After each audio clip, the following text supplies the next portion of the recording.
Hey mamas, I'm Trish, otherwise known as Patricia Rivera-Wolfson, or maybe I should have said that the other way around. I'm Patricia Rivera-Wolfson, otherwise known as Trish, and welcome to another episode of Happy Mama TV. And today we have an awesome guest. Her name is Jennifer Medeiros, and she is the self-love coach for spiritual women. Jennifer, welcome to our show. Thank you so much. I'm so excited. We are definitely excited to have you here. So tell me, what do you do as a self-love coach for spiritual women? Tell us a little bit about that title and what you do. Sure. Well, essentially, I'm a life coach, but I specialize in self-love, mostly for women in general, but especially for moms because I'm one myself. And I think we all know that we tend to put ourselves on the back burner all the time, taking care of everyone and everything else, and then get completely burnt out. So we're trying to prevent that before that happens. Yes. So I know from when we have spoken before, this is a topic that's very dear to your heart. So do you want to tell us a little bit about your story so that mamas get an idea of why this is so important to you? Absolutely. I was someone who for a very long time had, to say that I had low self-esteem is like an understatement. I really had like no self-esteem. So my mom was 16 when she had me. So essentially I feel like I raised her. I was the old soul in the, maternity figure in the house. So I raised her along with myself, along with my brother who came along 8 years later. And then, when I was 19, I started having kids of my own. So it just sort of immediately transitioned from taking care of the family I grew up with to taking care of the family I created. So that turned into taking care of my daughter and then my son a couple years later, and my husband kind of along the way as well. He's still kind of a man-child, Aren't they all though? It's kind of it's kind of their thing. Yeah. Bless their hearts. So I just, to say that I even put my own dreams and my own desires on the back burner is like, God, I didn't even know what my dreams were. I didn't even know who I was aside from being a mom and a wife. Like there was no Jennifer Medeiros. It was non-existent. So it got to a point when my daughter was a toddler or, maybe a little bit older, like elementary school age. And I started to realize, and I can't even take full credit for it, it was just something that came to me, was that if I realized when she became 16 and she became a teenager, and if she felt about herself the way that I had felt about myself when I was like that age, it would devastate me. Because when I was 16, I was actually cutting myself. I actually attempted to take my own life once. So it would crush me to think that if she felt that way about herself, it was terrible. So I realized if I'm going to teach her, if she is going to learn that taking care of herself is a priority, she has to see me do it. It's the only way. Because I can sit there and I can tell her all day long, but I think we all know that kids do not learn by what we tell them. They learn by what they see. So the only way that I could teach her self-respect, to teach her self-love, to teach her to be confident, all of that was that I had to do it first and I had to lead her by example. And it took me years and years to figure out how to get there. It was a lot of trial and error, a lot of getting up and falling down. Finally, I have figured it out. And I still have my days. I'm not perfect, but I make it a priority every single day. The first thing that I do is I take care of myself and I fill my cup first before I pour out into others. So it became sort of a desire for me to take all of the things I've learned over the years and put it into a much shorter program that's about 6 weeks. So I don't know, 6 years. And just it became sort of like, I'm going to take all the terrible and crappy experiences that I had, and I'm going to transform them and use them to help other people. So that's so, yeah, that's so wonderful. And you really bring up such a good point. And it's something that it's almost like the only thing that inspires moms to do anything is that if it directly benefits their family. As you noted from your example, it's like you need to know that what you're doing is for them on some level. And when it comes to self-care, it's like, you first see, well, I'm cutting out time for myself. But once you're able to reframe that, and as a self-love coach, that's sort of your job, is to let people know, right? That it's like, no, this is not you taking time for yourself, although it is, but it's not you like going, mommy time, goodbye, you know, not becoming available. But taking that time to prepare yourself, to yourself. Like, you know, we could go with the plain metaphor of the oxygen mask, but I'm going to go different. I'm going to go different on this one. And it's like, if you don't put fuel in the plane, you're not going to fly. Like, it's not getting off the ground. Never mind the oxygen mask. That's not even, if you're not fueling the plane, it's not going anywhere, right? It's true. It's very true. And that was a big aha moment for me, because, you know, I feel like, I don't know if it's hormonal or what it is, but I feel like as soon as you have a baby, this wave of guilt just washes over you. And God forbid you want to take a hot shower one day by yourself. You know, it's just like, who decided this? Where did this come from? Like, that's absurd. That's ridiculous. I'm going to take a hot shower and I'm going to love every second of it. You know what? And when I get out and I'm refreshed and I'm clean, then guess what? You have a mom now who is refreshed and clean and happy. And now I enjoy taking care of my family, right? And I think I said this to you before, but it was just the big switch, the big aha moment for me was realizing, like, okay, I can either look at this as being selfish and I'm going to hoard this time for myself and forget everybody else. You're on your own. I'm clocking out, you know, whatever. Or I can look at it as, I love I love my kids. I absolutely love my kids and I want the best for them. And I absolutely want to take care of them. But am I taking care of their mom? And that was just like, yes, these like light bulbs went off and angels were singing. And like, totally. When you said that to me, when you said that in our conversation, I was like, oh my God, that's huge. Yes. You know, I mean, I think subconsciously, or, you know, on some level, I kind of understood it that way because it's something that I obviously, like, I'm always talking about. But to put it in those terms, like, you know, we take care, you know, you know, as wives, we take care of our kids' father or mother, or we, you know, that's our job, is to take care of our spouse. We do that and we make sure that they're functioning at their best and they're doing well and they have everything they need. But who is taking care of our child's other parent? The mom. Yes. Who's doing that? It's beautiful when you said it really was. It's like, the sky's open, huge thing, and suddenly, and now, like, I don't, you know, it definitely, that alone, I think, dropped maybe 50% of the guilt I was still carrying around, you know? It was just like, I was like, holy crap, I really want the best for my kids. Well, am I giving my kids the best version of their mom? You know, because they deserve that. They deserve her mom who's the best possible version of herself. And the only way that that's going to happen is if I'm taking care of her. So. Yeah, totally. You know, it's funny that you were talking about, like, the birth, like, once you give birth, something happens. And I remember after giving birth to my first son, you know, when you're pregnant and there is something that happens and it's something external and internal, but while you're pregnant, it's still about you.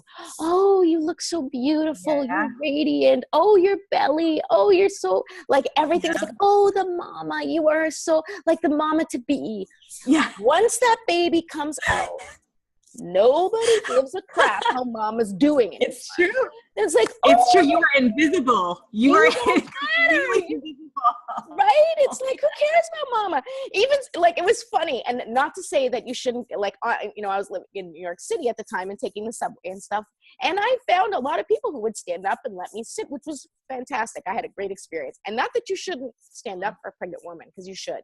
But some days I would go in there with my son who had been running around all day, and I just wanted a seat so that I could put him on my lap. And no one's giving up a seat for a mama with a kid that's running around. Nobody. And not to say, I think that they need to or whatever, but sometimes every once in a while there was a mom that would catch my eye, an older lady, who was a mom, had been there, and she'd look at me and she'd like, would you like to take this seat? And I was like, oh, God bless you. Yes, I just want to sit down. This kid's driving me crazy and running me ragged. Yeah. Like you're creating a baby. You need to sit as a pregnant woman, get off your feet. Yeah, but holy crap, you still need to sit down sometimes when you have, especially like a toddler who's like, you're just like, I can't, But we forget. Nobody cares. Mom, you're a mom now. No, it's true. It's true. It's true. Let me just see the baby. Let me see the baby. It's all about the baby. Like, who are you again? Right?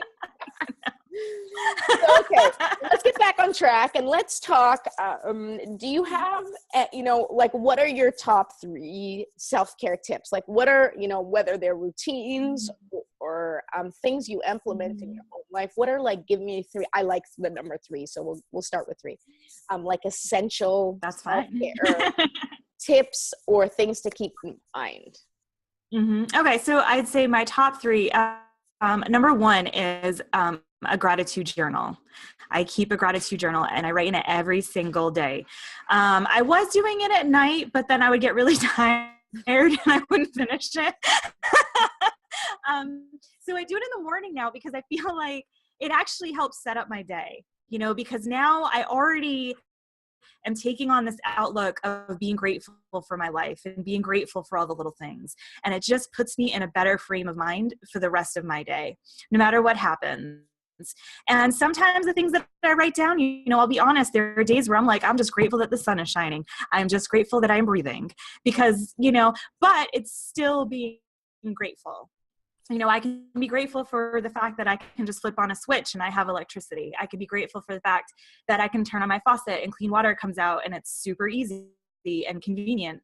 And then later when I'm sitting in traffic on my way to work, I can be grateful for the fact that I have a job because there are people out there who are praying for a job. So it just really puts things in perspective and it makes me not feel so overwhelmed and not feel so burned out because I remember that the things that I complain about are the same things that other people are praying for. So that's a big one. Number 2, I would say one of my biggest. Oh, go. Yeah. No, yeah. I just want to say that I really like I like you're efficient, you're moving on. But I just wanted to say that I was going to ask you if you recommend morning or night, because I do find I try to do it. I like the idea of a night gratitude journal for me, just because it's what I'm grateful for today that happened, a reflection. But I really or set yourself up. And, when I started doing that at first, I was like, well, it's the morning. I'm grateful that I'm awake. And I'm great, which is but I like how you explained, you can really, if you're struggling, think of things I'm grateful that my arms function. I'm grateful that, that there's sun today. I'm grateful that I can get out of bed and it's warm and cozy in here. And even though I don't want to, I have a warm bed that I'll come back to later. Yes. It's really important to state those things even if you're not feeling that grateful. So I just wanted to impress upon that because I know that sometimes it's hard. You wake up and you're like, I don't want to get up. I don't want to make breakfast. I really don't feel like doing anything today. but going like, okay, so Yeah. dig deep and like, okay, what am I grateful for? I'm grateful my kids are healthy. I'm grateful that they're being super Yes. loud, which means they can speak. That's a good thing. Like, they're running around beating each other up.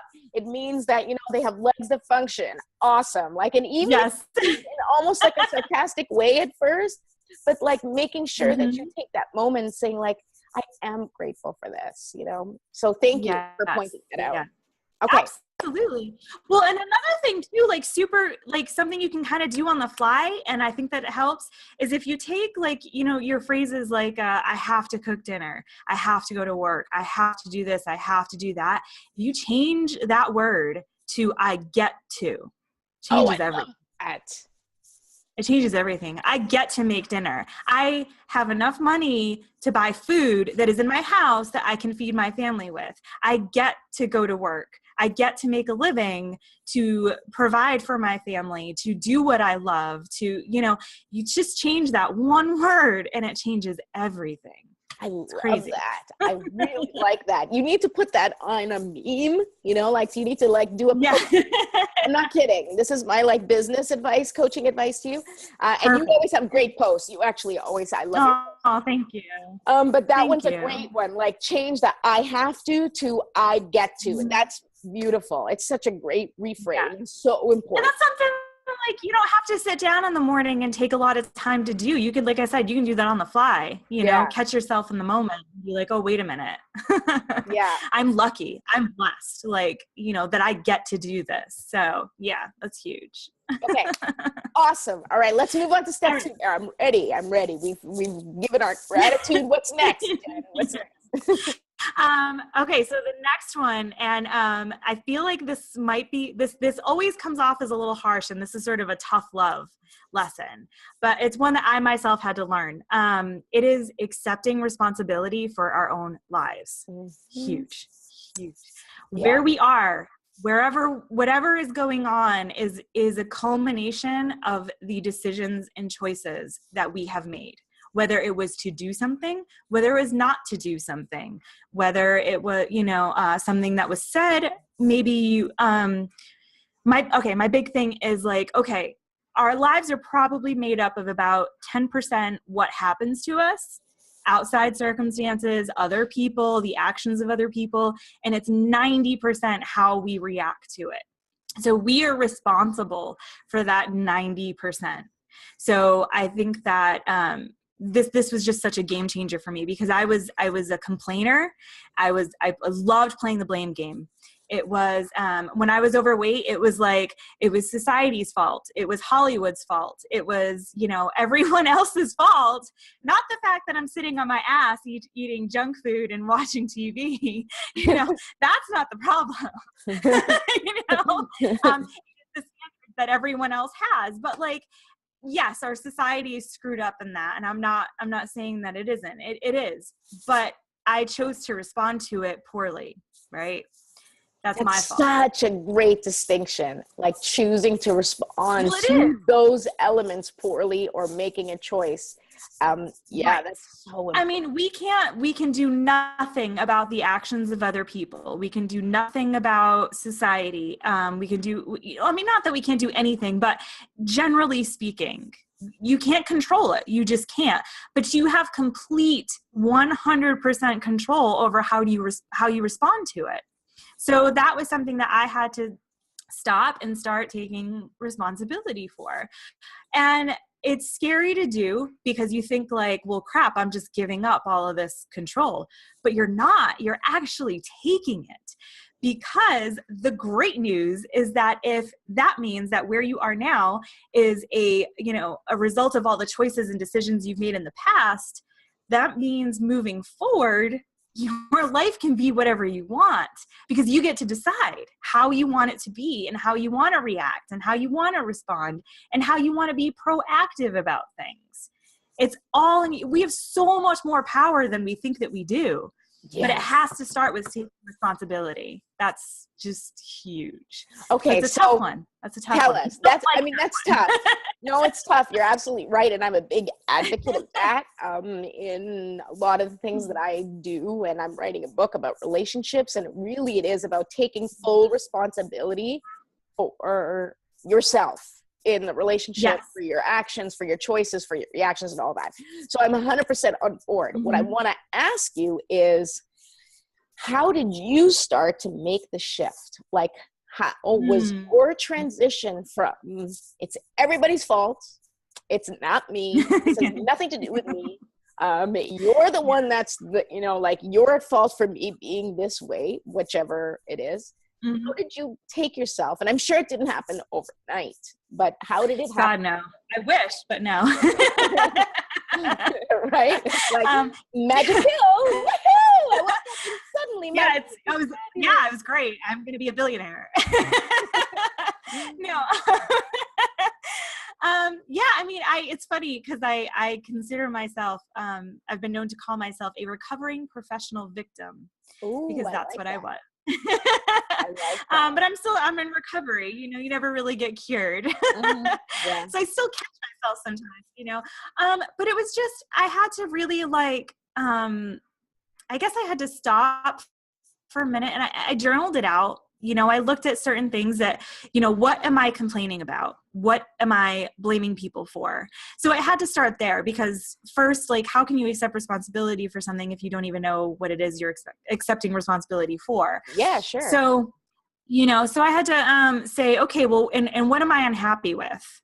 So of course I could take my weight, for example. I was unhappy with my weight and all I did was complain about it and complain and complain and complain, but I didn't do anything. So I had to sit and say, okay, well, why am I unhappy? Okay, I'm unhappy because I'm overweight. Why am I overweight? And I had to stop and say, what did I do to put myself here? What choices did I make to become overweight? And, I had to break it down. And I'm not saying you have to do that with everything. Some things are a lot easier, like if you're running late for work and you start getting mad at the person in front of you who's driving really slow. Well, it's really not that person's fault that you're late for work. You probably should have left a little earlier. Right. Do you know what I'm saying? Yeah, exactly. Oh, that happens to me sometimes, and as a parent, that happens with your kids. Suddenly, they're taking extra long, in getting ready, or they take those extra 5 minutes. And if you had just planned it a little better, and if you had been more prepared and given enough cushion time, you wouldn't sweat those 5 minutes. But because you kind of pushed your own limits, all of a sudden you're like, yes. And now you're yelling at people on the way to church. I mean,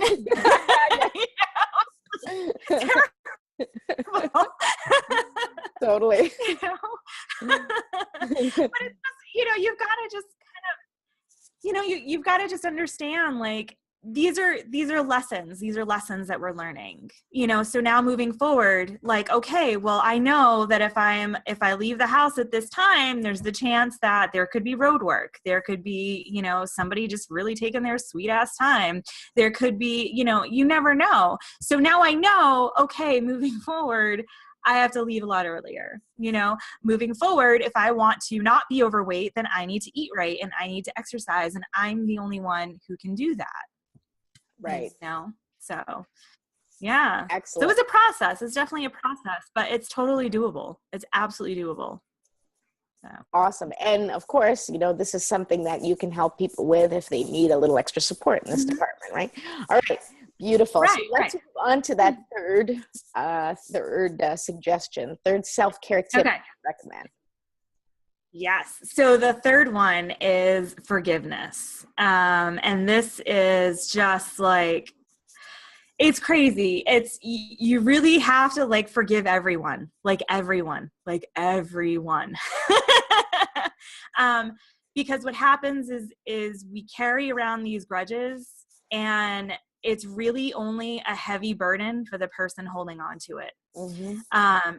And there are now, I have to be clear though, because I'm not talking about, or at least I have to be careful here because like there are certain situations where I don't have expertise in, and it's a very touchy subject. Like I'll use, for example, in the case if a woman was raped, I can't sit here and say, well, you've got to forgive that person, because I feel like that's such a specific situation that I have not myself experienced.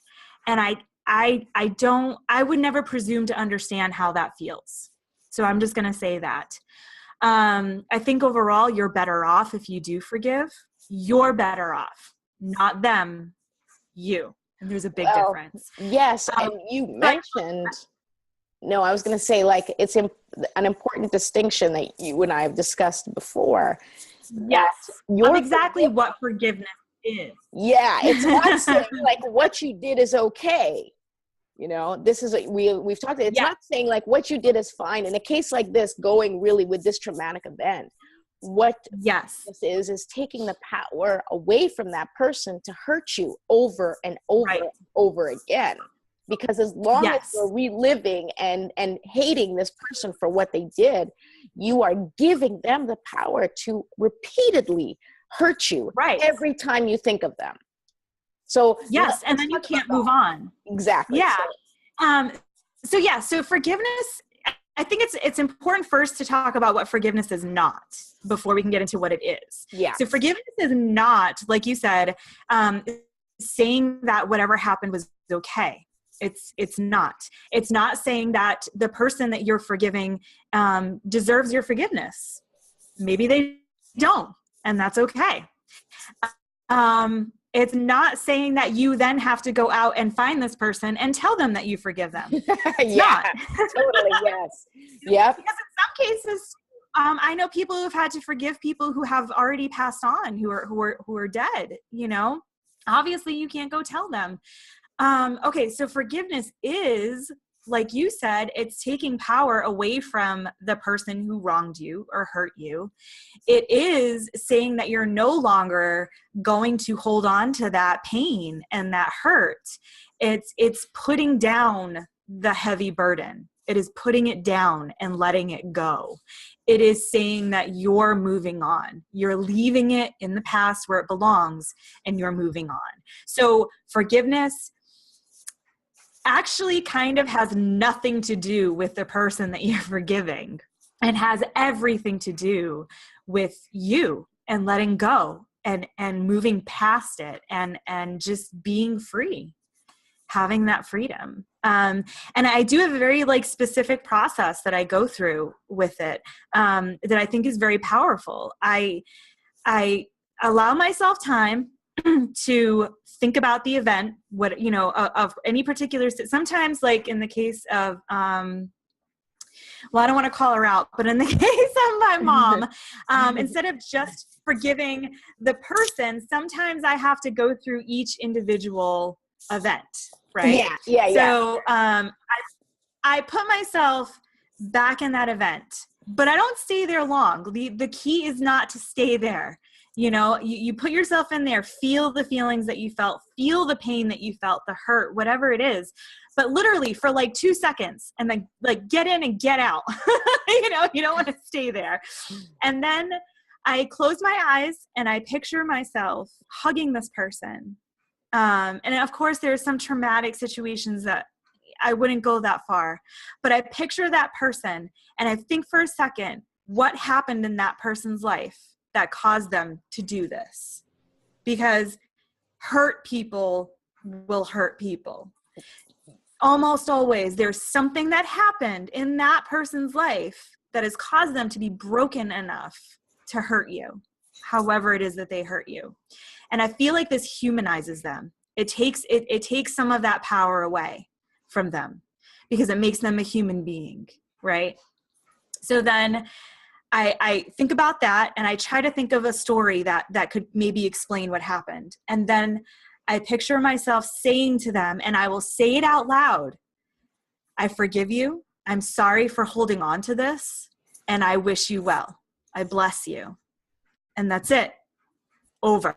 Move on to the next. That's it. That's really it.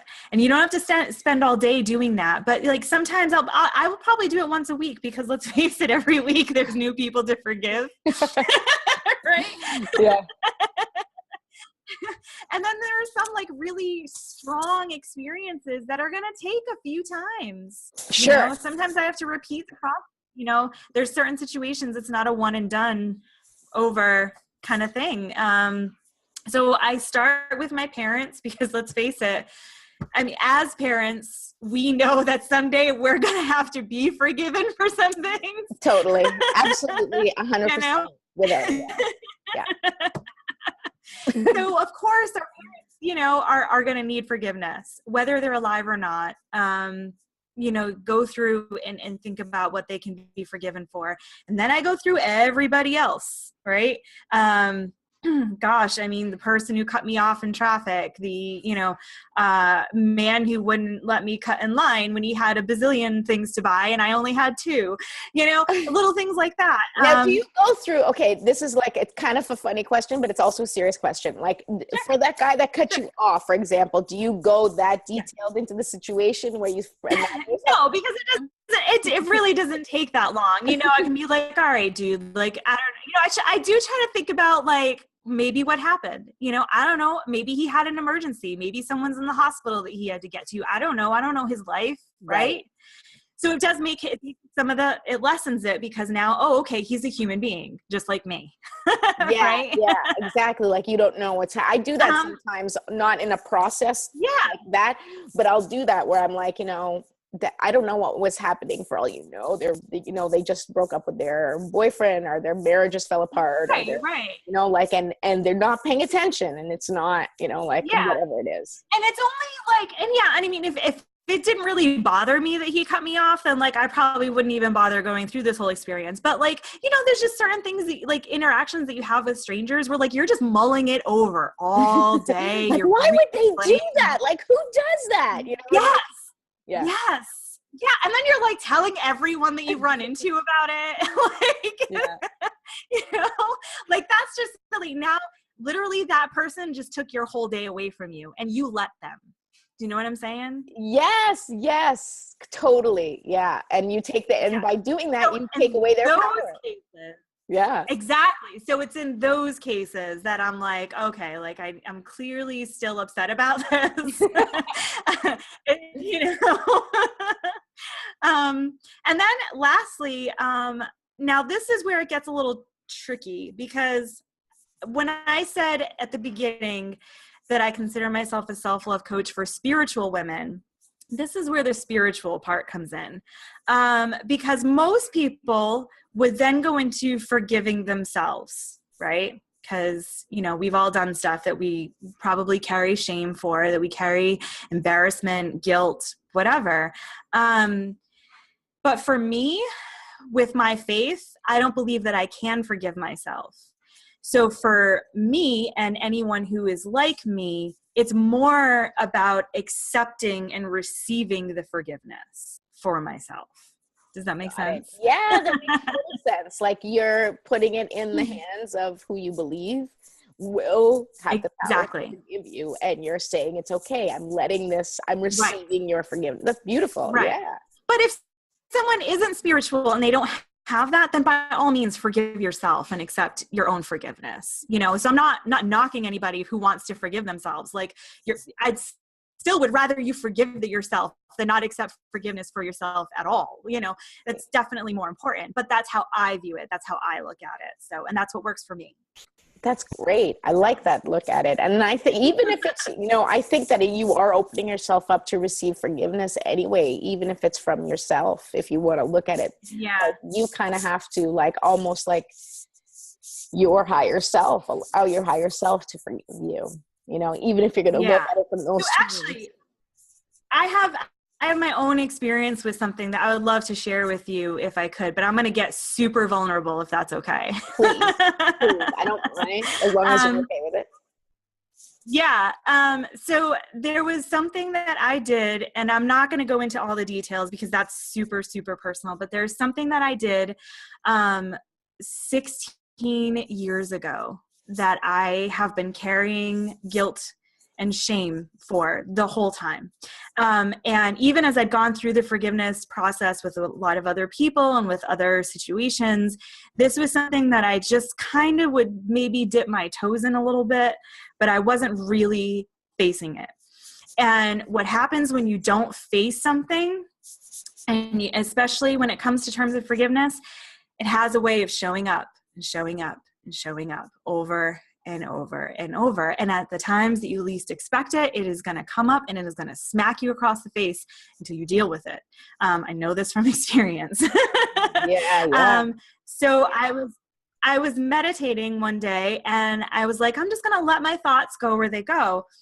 And I started thinking about this particular event and I'm like, why am I still thinking about this? Why? Like, what is the point? And I'm like, oh my God, I'm sabotaging myself.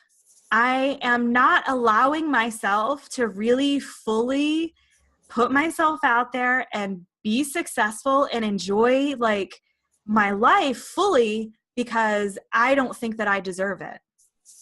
And it was a huge, huge eye opener for me. So there was one night where my husband was out with, he was actually out of town, and my kids were out of the house. They went to their school's football game.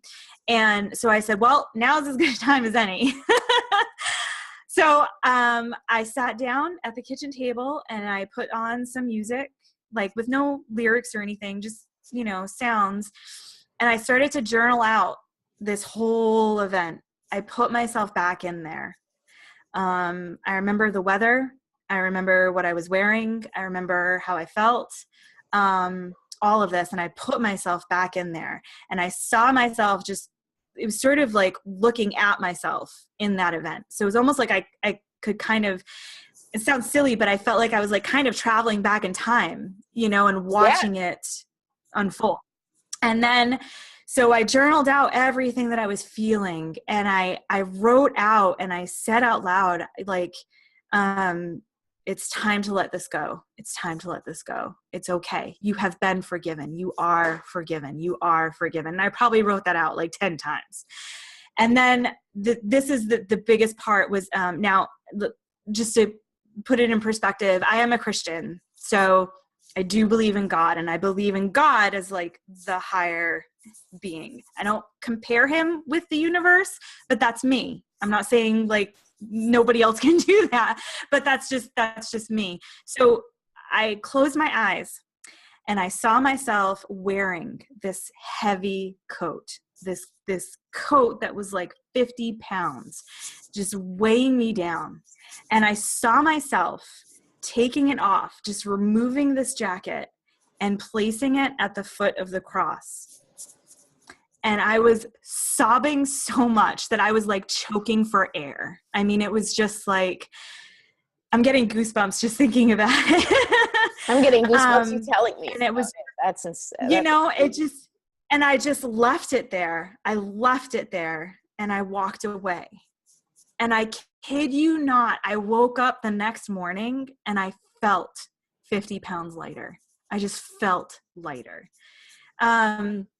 And this is one of those situations where it's not a one and done. There's still times I still get thoughts about it, but it does not have the power over me that it did. I mean, it had a power over me where there were days I was not getting out of bed. There were days that I just, you know, just crying for no reason, you know, well, not for no reason, but it looked like it was for no reason. Sure, yeah. And this was huge. So I like to share that with people because I think that we all have something in our past that we're letting have that weight over us. And it's almost like, you know, there'll be moments that I'll have with my family where like we're just laughing and we're having a great time and everything is awesome. And then there's like this black cloud hanging over that it's like, oh wait, that other shoe's going to drop any second. Yeah. You know, this can't last, right?